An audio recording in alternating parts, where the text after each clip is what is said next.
ನಮಸ್ಕಾರ, welcome back to my channel Namita Sandeep vlogs. ಎಲ್ಲರೂ ಹೇಗಿದ್ದೀರಾ? ಚೆನ್ನಾಗಿದ್ದೀರಾ ಅಂತ ಭಾವಿಸ್ತೀನಿ. ನಾನು ಕೂಡ ಚೆನ್ನಾಗಿದ್ದೀನಿ. ಇದು ಮೇ 27th ವ್ಲಾಗ್ ಆಗಿರುತ್ತೆ. ವ್ಲಾಗ್ ಸ್ವಲ್ಪ ಲೇಟಾಗಿ ಅಪ್ಲೋಡ್ ಮಾಡ್ತಾಯಿದ್ದೀನಿ. ಲೇಟ್ ಅಂದರೆ ತುಂಬಾ ಲೇಟ್ ಆಯಿತು. ಆ್ಯಕ್ಚುಲಿ ಮೇ 27th ಬಂದು ನನ್ನ ಎರಡನೇ ಮಗಳದು ಹುಟ್ಟಿದಬ್ಬ. ಇದೇನಪ್ಪ ಹೀಗೆ ತಾನೇ ದೊಡ್ಡ ಮಗಳದ್ದು ಬರ್ಡೇ ಮಾಡಿದ್ರು, ಆಗಲೇ ಎರಡನೇ ಮಗಳದ್ದು ಬರ್ಡೇ ಅಂತ ಹೇಳ್ತಾ ಇದ್ದಾರೆ ಅಂತ ಅಂದ್ಕೊಂಬೇಡಿ. ಏನಂದರೆ ನನ್ನ ಇಬ್ಬರು ಮಕ್ಕಳು ಕೂಡ ಒಂದೇ ತಿಂಗಳಲ್ಲಿ ಹುಟ್ಟಿರೋದು. ದೊಡ್ಡವಳು ಮೇ 15th, ಹಾಗೆ ಚಿಕ್ಕವಳು ಬಂದು ಮೇ 27th ಹುಟ್ಟಿರೋದು. ಸೊ ನಾನು ದೊಡ್ಡವಳಿಗೆ ಹೇಗೆ ಮನೇಲೇ ಡೆಕೋರೇಷನ್ ಮಾಡಿ ಬರ್ಡೇ ಮಾಡಿದ್ವಿ, ಅದೇ ಥರ ನಾವು ಚಿಕ್ಕವಳಿಗೂ ಅದೇ ಥರ ಮಾಡ್ತಾಯಿದ್ದೀವಿ. ಈ ವಿಡಿಯೋದಲ್ಲಿ ನಾನು ಆವಾಗಲೇ ತೋರಿಸಿದ್ನಲ್ಲ, ಸ್ಟೆನ್ಸಿಲ್ಸ್ ಥರ ಇತ್ತಲ್ಲ ಫ್ಲವರ್ದು, ಅದಕ್ಕೆ ಏನಿಲ್ಲ, ಬೆಲೂನ್ನ ಆ ಥರ ಒಂದೊಂದೇ ನಾವು ಸಿಗಿಸ್ಬೇಕಾಗತ್ತೆ. ಅದು ಫ್ಲವರ್ ಥರ ಆಗುತ್ತೆ. ಫ್ಲವರ್ ಸ್ಟೆನ್ಸಿಲ್ಸ್ ಅದು ನೋಡಿ ಎಷ್ಟು ಚೆನ್ನಾಗಿ ಬಂದಿದೆ. ಫ್ಲವರ್ ಥರ ನಾವು ಆ ಸ್ಟೆನ್ಸಿಲ್ಸಿಂದನೇ ಮಾಡ್ಬೋದು.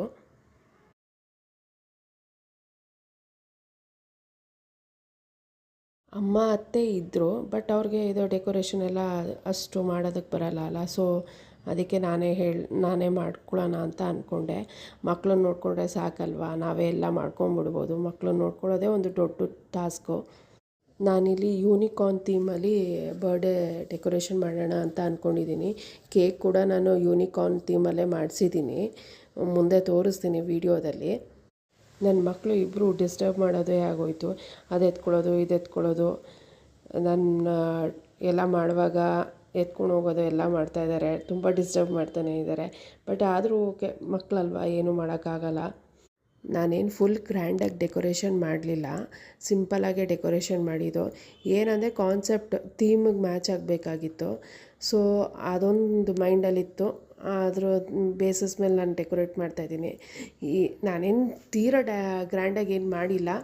ನೀವು ಅನ್ಕೋಬೋದು ಇದೇನು ಮಹಾ ಡೆಕೋರೇಷನು ಅಂತ. ಬಟ್ ಕೆಲವೊಂದು ಸಣ್ಣ ನಾವು ಬೆಲೂನ್ಸ್ ಹಾಕೋದು ಆಗಿರ್ಬೋದು, ಬರ್ಡೇ ಸೆಲೆಬ್ರೇಟ್ ಮಾಡೋದು ಮಕ್ಳಿಗೆ ತುಂಬ ಖುಷಿ ಕೊಡುತ್ತೆ. ನಾವು ಈ ಥರ ಮಕ್ಳಿಗೆ ಮಾಡೋದ್ರಿಂದ ಅವ್ರು ತುಂಬ ಖುಷಿ ಪಡ್ತಾರೆ, ಇದೆಲ್ಲ ಎಂಜಾಯ್ ಮಾಡ್ತಾರೆ ಬರ್ಡೇ ಅನ್ನೋದು. ನಾನು ಈ ಬರ್ಡೇ ಡೆಕೋರೇಷನ್ದೆಲ್ಲ ಮೀಶೋನಲ್ಲಿ ಪರ್ಚೇಸ್ ಮಾಡಿದ್ದು. ನಾನು ಲಿಂಕ್ಸ್ ಕೂಡ ಹಾಕಿರ್ತೀನಿ ಡಿಸ್ಕ್ರಿಪ್ಷನಲ್ಲಿ, ಚೆಕ್ ಮಾಡ್ಕೊಬೋದು. ಓಕೆ, ಕ್ವಾಲಿಟಿ ಎಲ್ಲ ಚೆನ್ನಾಗಿದೆ, ಪ್ರೈಸಿಗೆ ರೀಸನೇಬಲ್ ಇದೆ ಪ್ರೈಸ್ ಕೂಡ. ನನ್ನ ಮಗಳಿಗೆ ಇವತ್ತಿಗೆ 3 years ಕಂಪ್ಲೀಟ್ ಆಗುತ್ತೆ. ದೊಡ್ಡವಳಿಗೆ 6 years ಕಂಪ್ಲೀಟ್ ಆಗಿದೆ, ಚಿಕ್ಕವಳಿಗೆ 3 years ಕಂಪ್ಲೀಟ್ ಆಗಿದೆ. ಎಷ್ಟು ಬೇಗ ಡೇಸ್ ಹೋಗುತ್ತೆ ಅಲ್ಲ. ಹೀಗೆ ಹುಟ್ಟೋದಾಗಿದ್ಲು, ಆಗಲೇ 3 years ಅಂದರೆ ನಂಬೋಕ್ಕೆ ಆಗಲ್ಲ. ಡೇಸ್ ಹಾಗೆ ಹೋಗ್ತಾ ಇರುತ್ತೆ. ಫುಡ್ಡೆಲ್ಲ ನಾವು ಮನೇಲೇ ಪ್ರಿಪೇರ್ ಮಾಡ್ಕೊಂಡಿದ್ವಿ. ಅಂದರೆ ನಾನ್ ವೆಜ್ ಪ್ರಿಪೇರ್ ಮಾಡಿದ್ವಿ. ಮಟನ್ ಬಿರಿಯಾನಿ ಹಾಗೆ ಮಟನ್ ಚಾಪ್ಸ್ ಪ್ರಿಪೇರ್ ಮಾಡಿದ್ವಿ. ನಾನು ಮಟನ್ ಬಿರಿಯಾನಿ ಇದು ರೆಸಿಪಿ ಕೂಡ ಇದೇ ವಿಡಿಯೋದಲ್ಲಿ ಶೇರ್ ಮಾಡಿದ್ದೀನಿ. ದಯವಿಟ್ಟು ಯಾರು ವಿಡಿಯೋ ಸ್ಕಿಪ್ ಮಾಡ್ದಿರ ಕಂಪ್ಲೀಟಾಗಿ ನೋಡಿ. ರೆಸಿಪಿ ಇಷ್ಟ ಆದರೆ ಒಮ್ಮೆ ಟ್ರೈ ಮಾಡಿ ಅಂತ ಕೇಳ್ಕೊತೀನಿ. ಸ್ಯಾಟಿನ್ ಟೇಪ್ ಇರುತ್ತಲ್ಲ, ಅದರಲ್ಲಿ ನಾನು 4 ಬೆಲೂನ್ಸ್ನ ನಾನೇನು ಟೈ ಮಾಡಿದ್ದೀನಿ. ಈ ಥರ ಇವಾಗ ನೋಡಿ 2 ಬೆಲೂನ್ಸ್ನ ಟೈ ಮಾಡಿದ್ದೀನಲ್ವ, ಇನ್ನು 2 ಬೆಲೂನ್ಸ್ನ ಟೈ ಮಾಡಿಬಿಟ್ಟು ಎರಡೂ ಸೇರಿಸಿ ಕ್ರಿಸ್ ಕ್ರಾಸ್ ಮಾಡೋದಷ್ಟೇ. ಇದನ್ನು 1 after 1 ಇಟ್ಕೊಂಡು ಬಂದು ಟೈಟಾಗಿ ಗಂಟು ಹಾಕಿದ್ರೆ ಇದನ್ನು ಆ ಕಡೆ ಈ ಕಡೆ ಹಾಗೆ ಕೂಡ ಇಡ್ಬೋದು. ಇಲ್ಲಾಂದರೆ ಹಾರ್ಚ್ ಮಾಡ್ತಾರಲ್ವ, ಆ ಥರ ಕೂಡ ಈ ಕಾನ್ಸೆಪ್ಟಲ್ಲಿ ಮಾಡ್ಬೋದು. ಈ ಡೆಕೋರೇಷನ್ ಎಲ್ಲ ಮಾಡ್ತಾರಲ್ವ, ಅವರು ಹಾರ್ಚ್ ಎಲ್ಲ ಮಾಡ್ತಾರಲ್ಲ, ಆ ಥರ ಮಾಡ್ಬೋದು.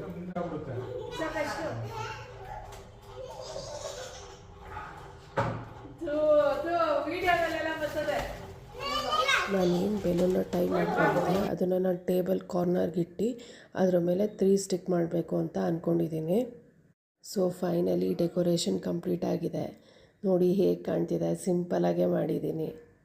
ಆದರೂ ಎಷ್ಟು ಕೆಲಸ ಹಿಡಿತು ಗೊತ್ತಾ, ಎಷ್ಟು ಟೈಮ್ ಹಿಡಿತು. ಯೂನಿಕಾರ್ನ್ ಕೇಕ್ ಬಂದು ನಾನು ಗೂಗಲ್ ಸರ್ಚ್ ಮಾಡಿದ್ದೆ, ಅದರಲ್ಲಿ ನೋಡಿ ನಾನು ಸೆಲೆಕ್ಟ್ ಮಾಡ್ಕೊಂಡಿದ್ದೆ. ಈ ಕೇಕು 3.5 kg ಇದೆ. ಅದು ಮೇಲ್ಗಡೆ ಏನು ಯೂನಿಕಾರ್ನ್ ಇಟ್ಟಿದ್ದಾರೆ ಅದು ಪ್ರಿಂಟೌಟ್ ತೆಗ್ದಿರೋದು. ಇದು ಸ್ಪಾರ್ಕ್ ತಗೊಬಂದ್ರಿ, ಸ್ಪಾರ್ಕು ಕೆಳಗಡೆ ಇದೆಯಂತೆ.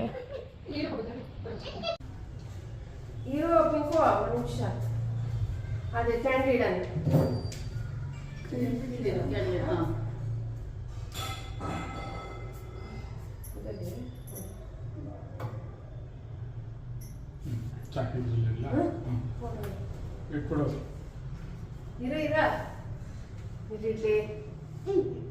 ಇರೋ ಒಂದು ನಿಮಿಷ ಇರೋ ಇರ್ಲೆ ಇಲ್ಲಿ ಇಡ್ಲಾ ಕೆಳಗಡೆ ಹಿಂಗೆ ಇಲ್ಲಿ ಇಡ್ಲಾ? ಇಡು ಸ್ವಲ್ಪ ಪ್ರೆಸ್ ಮಾಡ.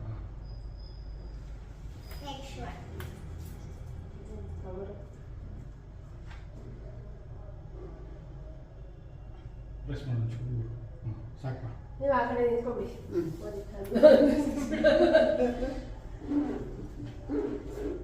ಸೌಂಡ್ ಮಾಡ್ತಾ ಇದೆಯಾ? ಇರಿಲ್ಲ ಉತ್ರಿ ತಗೋಬರ್ತೀನಿ.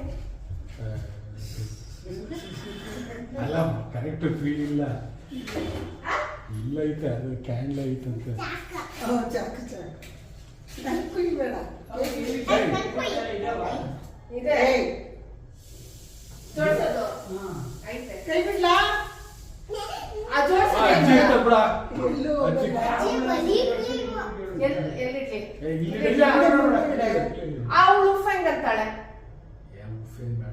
ಉಫ್ ಇಲ್ಲಿ ಇಡ್ಲಾ? ಆಮೇಲೆ ಇಡ್ಲಾ? ಅಲ್ಲ ಅವಳು ಉಫ್ ಅನ್ನಕ್ಕೆ ಸೈಡ್ ಇಲ್ಲಿ ಇಲ್ಲಿ ಅದೇ ಫಸ್ಟ್ ಇದು ಹಚ್ಲಾ? ಅದಿಟ್ಬಿಟ್ಟು ಹಚ್ಚು. ಅದಕ್ಕೆ ಇದು ಹತ್ಕೊಂಡ್ಬಿಟ್ರೆ ಅದೇನೊಂದು 2 ನಿಮಿಷ ಇಟ್ಬಿಟ್ಟು ಹಚ್ಚು. ಇಲ್ಲ ಒಂಚೂರು ಹಿಂದಕ್ಕೆ ಇಡು.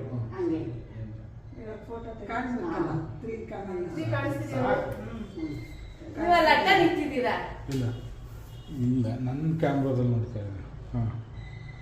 ಕರೆಕ್ಟಾಗಿ ಬರ್ತಿದ್ಯಾ?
ಅಜ್ಜಿಗೆ ತಿನ್ಸು. ಸ್ಪೂನ್ ಕೊಟ್ಬಿಡ್ಲಾ? ಬೆಸ್ಟು ಸ್ಪೂನಲ್ಲಿ ಹಿಂಗೆ ಅಂದ್ಬಿಟ್ಟು ತಿನ್ಸ್ಬಿಡ್ಬೋದು ಎಲ್ಲಾರ್ಗು.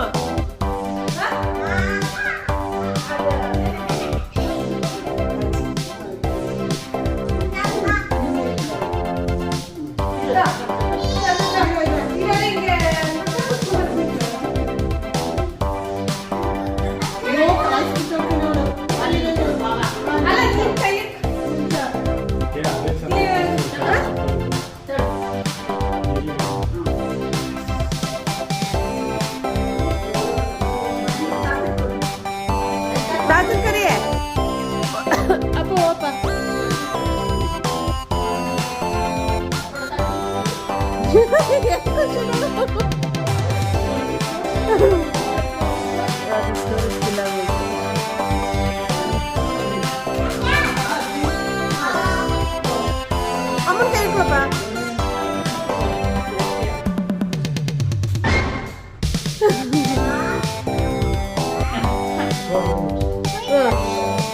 ಈಗ ಅತ್ತೆ ತಿನ್ಸು.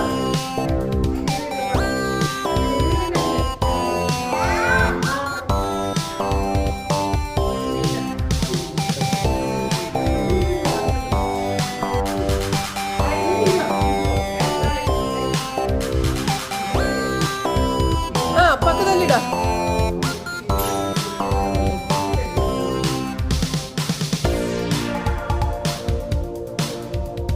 ಪಾಪ ನಿಂತ್ಕೋ ಪಕ್ಕದಲ್ಲಿ.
ಫೋಟೋ ತೆಗಿಬೇಕೆಂದರೆ ಎಷ್ಟು ಸಾಹಸ ಮಾಡಬೇಕಲ್ಲ.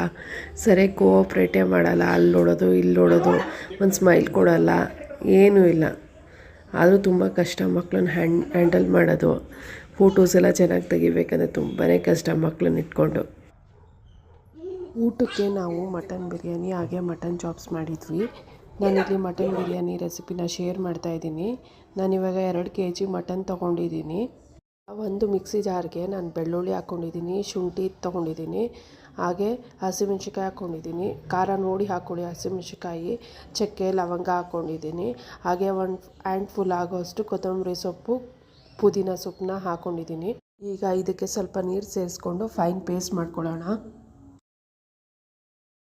ಈಗ ನಾನು ಒಂದು ಕುಕ್ಕರ್ಗೆ ಸ್ವಲ್ಪ ಎಣ್ಣೆ ಹಾಕ್ಕೊಂಡಿದ್ದೀನಿ. ಒಂದು 4 to 5 ಸ್ಪೂನ್ಸ್ ಆಗೋಷ್ಟು ಎಣ್ಣೆ ಹಾಕ್ಕೊಂಡಿದ್ದೀನಿ. ಹಾಗೆ 2 ಸ್ಪೂನ್ ಆಗೋಷ್ಟು ಬೆಣ್ಣೆ ಹಾಕ್ಕೊಂಡಿದ್ದೀನಿ. ಇದಕ್ಕೆ ನಾನು ಎಲ್ಲ ಪಲಾವ್ ಸಾಮಾನು ಹಾಕ್ಕೊಂಡಿದ್ದೀನಿ. ಹಾಗೆ ನಾನಿಲ್ಲಿ 3 ದೊಡ್ಡ ಈರುಳ್ಳಿನ ಉದ್ದುದ್ದ ಕಟ್ ಮಾಡಿ ಹಾಕ್ಕೊಂಡಿದ್ದೀನಿ. ಈರುಳ್ಳಿ ಚೆನ್ನಾಗಿ ಕಲರ್ ಚೇಂಜ್ ಆಗೋ ತನಕ ಫ್ರೈ ಮಾಡ್ಕೋಬೇಕಾಗತ್ತೆ. ಈಗ ನಾವು ಈರುಳ್ಳಿ ಕಲರ್ ಚೇಂಜ್ ಆದಮೇಲೆ ಮಟನ್ ಸೇರಿಸ್ಕೊಬೇಕು. ಮಟನ್ನ ನಾವು ಈರುಳ್ಳಿ ಜೊತೆಗೆ ಚೆನ್ನಾಗಿ ಫ್ರೈ ಮಾಡ್ಕೊಳ್ಳೋಣ. ಇದಕ್ಕೆ ನಾನು 1 ಸ್ಪೂನ್ ಆಗೋಷ್ಟು ಅರಿಶಿನ ಪುಡಿ ಹಾಕ್ಕೊತಾ ಇದ್ದೀನಿ. ಹಾಗೆ ಉಪ್ಪು ಹಾಕ್ಕೊಳ್ತಾ ಇದ್ದೀನಿ. ಅಂದರೆ ಮಟನ್ಗೆ ಎಷ್ಟು ಬೇಕೋ ಅಷ್ಟು ಉಪ್ಪು ಹಾಕ್ಕೊಳ್ಳಿ. ಇದಕ್ಕೆ ನಾನು ಸ್ವಲ್ಪ ಮೆಂತ್ಯ ಸೊಪ್ಪನ್ನ ಸೇರಿಸ್ಕೊಳ್ತಾ ಇದ್ದೀನಿ. ಹಾಗೆ ನಾನಿಲ್ಲಿ 2 ಟೊಮೊಟೊನ ಕಟ್ ಮಾಡ್ಕೊಂಡಿದ್ದೆ, ಅದನ್ನು ಕೂಡ ನಾನು ಸೇರಿಸ್ಕೊಳ್ತಾ ಇದ್ದೀನಿ. ಮಟನ್ನ ಚೆನ್ನಾಗಿ ನೀರು ಬಿಡೋ ತನಕ ಫ್ರೈ ಮಾಡ್ಕೊಬೇಕಾಗತ್ತೆ. ಹಾಗೆ ನಾನಿಲ್ಲಿ 4ರಿಂದ 5 ಸ್ಪೂನ್ ಆಗೋಷ್ಟು ಮೊಸರು ಕೂಡ ಸೇರಿಸ್ಕೊಳ್ತಾ ಇದ್ದೀನಿ.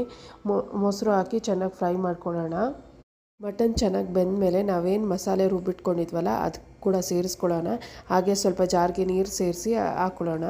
ಈಗ ನಾನಿಲ್ಲಿ 2 ಸ್ಪೂನ್ ಆಗೋಷ್ಟು ಮೆಣಸಿನ್ಕಾಯಿ ಪುಡಿ ಹಾಕ್ಕೊಳ್ತಾ ಇದ್ದೀನಿ.